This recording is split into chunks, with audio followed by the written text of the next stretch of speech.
Welcome friends. इस part में हम डिस्कस करेंगे कि हम बॉलिंजर बैंड को कैसे अप्लाई कर सकते हैं एक्सपोनेंशियल मूविंग एवरेज के कॉम्बिनेशन में, और इसके बेसिस पे हम अपने ट्रेडिंग के निर्णय कैसे ले सकते हैं। तो चलिए इसको स्टेप बाय स्टेप समझते हैं। I am Dinesh Kumar, NISM certified for derivative analysis. ये मैंने निफ्टी का चार्ट ओपन कर लिया है। अब इसमें हम दो टूल का कॉम्बिनेशन यूज करेंगे। एक है बॉलिंजर बैंड और दूसरा है एक्सपोनेंशियल मूविंग एवरेज। तो ये इंडिकेटर स्लैश में हम जाते हैं और यहाँ से हम दोनों इंडिकेटर को पिकअप कर लेते हैं। तो ये इंडिकेटर स्लैश में गए, यहाँ से हमने बॉलिंजर बैंड लगा लिया और यहीं से दूसरा इंडिकेटर एक्सपोनेंशियल मूविंग एवरेज लगा लेते हैं।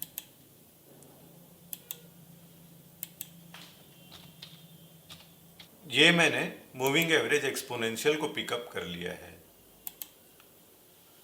अब इसमें हम बॉलिंजर बैंड की सेटिंग में जाते हैं और सेटिंग में कुछ चेंज कर लेते हैं। तो ये सेटिंग में गए। अब सेटिंग में जो लेंथ है वो तो 20 ही रहेगा और ये 2 का ही रहेगा। अब स्टाइल में जाते हैं, यहाँ से हम ये मीडियन वाला पार्ट को हटा देते हैं, मिडिल बॉलिंजर बैंड की लाइन को हटा देते हैं। और ये बैकग्राउंड है, बैकग्राउंड को चाहो तो आप हटा सकते हो, चाहो तो आप कंटिन्यू कर सकते हो। मैं यहाँ पे हटा देता हूँ। ये हमारा बॉलिंजर बैंड का सेटिंग हो गया है। अब हम एक्सपोनेंशियल मूविंग एवरेज की सेटिंग कुछ चेंज कर लेते हैं। तो ये सेटिंग में गए और ये जो लाइन प्लॉट किया हुआ है एक्सपोनेंशियल मूविंग एवरेज का, इसके कलर को चेंज कर लेते हैं। तो ये हमने इसका कलर को चेंज कर लिया। अब इनपुट में इसको 9 के जगह हम 13 एक्सपोनेंशियल मूविंग एवरेज कर लेते हैं। ये हमारा टूल का कॉम्बिनेशन लग गया। तो ये निफ्टी का डेली चार्ट है। तो डेली चार्ट के हिसाब से जैसे ये एक्सपोनेंशियल मूविंग एवरेज का लाइन है, अगर ये प्राइस एक्सपोनेंशियल मूविंग एवरेज के लाइन के ऊपर है तो ये अप ट्रेंड में है। तो अगर ये प्राइस एक्सपोनेंशियल मूविंग एवरेज की लाइन के ऊपर रहेगा तो मुझे लॉन्ग साइड का ही पोजीशन बनाना है या अप ट्रेंड का ही पोजीशन बनाना है। तो यहाँ पे आप देख सकते हो प्राइस जो है अप ट्रेंड में ही है। तो अभी जो प्राइस का लेवल है वो डेली कैंडल हिस्ट्रिक के हिसाब से 17,420 के लेवल पे है। और अगर मैं बॉलिंजर बैंड के अपर बाउंड्री को देखता हूँ तो ये अपर बाउंड्री जो है 17,678 पे है।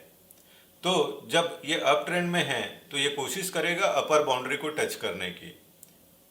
तो अपर बाउंड्री पे 17,672 का लेवल है। तो अगर मुझे पोजीशन बनाना है तो ये 17,420 के लेवल पे मैं बाई कर सकता हूँ और मेरा जो टारगेट रहेगा वो 17,676 के ऊपर रहेगा। इसी में अगर मान लो प्राइस ये 13 एक्सपोनेंशियल मूविंग एवरेज के लाइन के नीचे आ जाता है तो मेरा जो एंट्री रहेगा वो डाउन साइड की पोजीशन के लिए रहेगा, क्योंकि ये 13 एक्सपोनेंशियल मूविंग एवरेज के लाइन के नीचे अगर प्राइस है तो वो चांसेस है कि वो लोअर बाउंड्री को टच करने की कोशिश करेगा। तो यहाँ पे चूंकि अप ट्रेंड है इसीलिए मैं लॉन्ग साइड का ही पोजीशन देखूंगा। ये तो हो गया डेली चार्ट के हिसाब से। अब इसको मैं आवरली चार्ट में भी चेक कर लेता हूँ। तो यहाँ से मैंने टाइम फ्रेम चेंज कर लिया। ये मैंने 1 आवर का चार्ट लगा दिया। अब 1 आवर के चार्ट के हिसाब से यहाँ पे आप देख सकते हो इसने एक नैरो रेंज फॉर्म किया था और नैरो रेंज के बाद इसने डिसाइसिवली अपर बाउंड्री को ब्रेक किया है। तो जब डिसाइसिवली इसने अपर बाउंड्री को ब्रेक करके क्लोजिंग दिया है मतलब मार्केट यहाँ पे रेजिलिएंट है और जो प्राइस है वो भी हमारा 13 एक्सपोनेंशियल मूविंग एवरेज लाइन के ऊपर है। तो चांसेस है कि ये अपने अप ट्रेंड को कंटिन्यू रखे।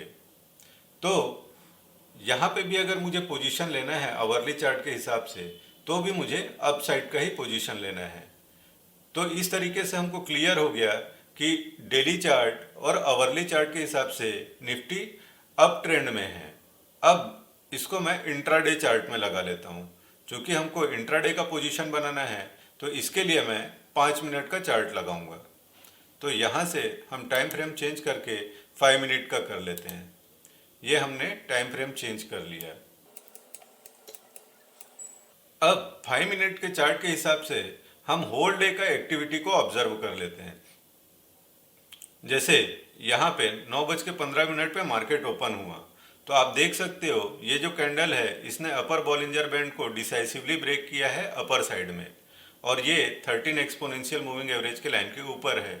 मतलब यहाँ से क्लियर है कि मार्केट रेजिलियंट है और इसके ऊपर जाने की संभावना है, क्योंकि 13 एक्सपोनेंशियल मूविंग एवरेज के लाइन के ऊपर है, मतलब अप ट्रेंड है। और दूसरा, इसने बॉलिंजर बैंड को डिसाइसिवली ब्रेक किया हायर साइड में, मतलब मार्केट रेजिलियंट है।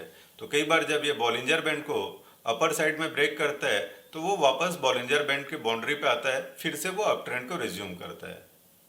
तो इस तरीके से हमको ध्यान रखना है कि बॉलिंजर बैंड को कैसे यूज़ करना है। और दूसरा, 13 एक्सपोनेंशियल मूविंग एवरेज की लाइन के ऊपर है, तब तक हमको डरने झिझकने का ज़रूरत नहीं है, ये अप ट्रेंड में कंटिन्यू रहने की संभावना है। तो यहाँ पे जैसे 9:15 हुआ, उसके बाद नेक्स्ट कैंडल भी ग्रीन बना, उसके बाद भी कैंडल ग्रीन बना, और ये कंटिन्यू रहा। लेकिन हमको जो भी पोजीशन लेना है वो कोशिश करना है कि 15 मिनट के बाद ही लें, क्योंकि मार्केट जो स्टार्टिंग में ओपन होता है वो प्रीवियस डे के एक्शन का रिप्लिका होता है। प्रीवियस डे जो एक्टिविटी हुआ है, जो भी इंस्टीट्यूशनल एक्टिविटी, उसके हिसाब से मार्केट बिहेव करता है। इसलिए हमको थोड़ा सा वेट करना है, मार्केट को सेटल होने देना है, उसके बाद ही एंट्री करना है। तो मार्केट में एंट्री हमारा 15 से 20 मिनट बाद ही करें तो बेहतर है। तो अगर हम यहाँ पे भी अगर लेते हैं एंट्री, किसी भी पॉइंट पे लेते हैं, तो यहाँ पे आप देख सकते हो कि मार्केट 13 एक्सपोनेंशियल मूविंग एवरेज की लाइन के ऊपर ही है। चूंकि यहाँ पे एक बड़ा मूव आ गया है, इसलिए मार्केट थोड़ा सा कंसोलिडेशन में जाने की कोशिश करेगा। तो इधर पे भी अगर हमको पोजीशन लेना है, तो जैसे ये 13 एक्सपोनेंशियल मूविंग एवरेज के लाइन को टच करता है, तो यहाँ पे आप देख सकते हो टच किया। पहला जो कैंडल था वो रेड कैंडल है, दूसरा कैंडल जो है वो भी रेड कैंडल है। तो ये रेड कैंडल में हमको एंट्री नहीं लेना है, हमको एक ग्रीन कैंडल के बनने का इंतजार करना है, और उस ग्रीन कैंडल का जो क्लोजिंग है वो 13 एक्सपोनेंशियल मूविंग एवरेज की लाइन के ऊपर क्लोज होना चाहिए। तो यहाँ पे मेरा एंट्री बनता है। क्योंकि ये जो बॉलिंजर बैंड है उसके हिसाब से बॉलिंजर बैंड ने एक एक्सपांसन किया है, उसके बाद एक नैरो रेंज फॉर्म किया है, इसीलिए मेरा जितना भी टारगेट होगा वो बहुत छोटा टारगेट होगा। तो यहाँ पे अगर मेरा एंट्री बनता है तो अपर बॉलिंजर बैंड पे मुझे निकलना है, छोटे छोटे टारगेट के लिए ही करना है जब तक कि ये नैरो रेंज में है। तो यहाँ पे आप देख सकते हो, यहाँ पे एक एंट्री का पॉइंट मिला, यहाँ एक एंट्री का पॉइंट मिला, यहाँ पे एक एंट्री का पॉइंट मिला, और हर एक एंट्री पॉइंट के बाद ये जो प्राइस है वो अपर बॉलिंजर बैंड को टच किया है, और टच करने के बाद ही नीचे आया है। तो इतना बड़ा एक्सपांसन हुआ है, मूवमेंट इतना बड़ा आया है, तो स्वाभाविक है थोड़ा सा टाइम बिताएगा नैरो रेंज में। अब जब ये नैरो रेंज को ब्रेक करेगा किसी भी डायरेक्शन में, उसके बाद फिर उस डायरेक्शन में रेजिलियंस बनता है। तो यहाँ पे हमको डाउन साइड का पोजीशन अवॉइड करना चाहिए, क्योंकि हमने डेली कैंडल स्टिक में भी चेक कर लिया है मार्केट अप ट्रेंड में है, आवरली कैंडल स्टिक के हिसाब से भी हमने चेक किया है कि मार्केट अप ट्रेंड में है।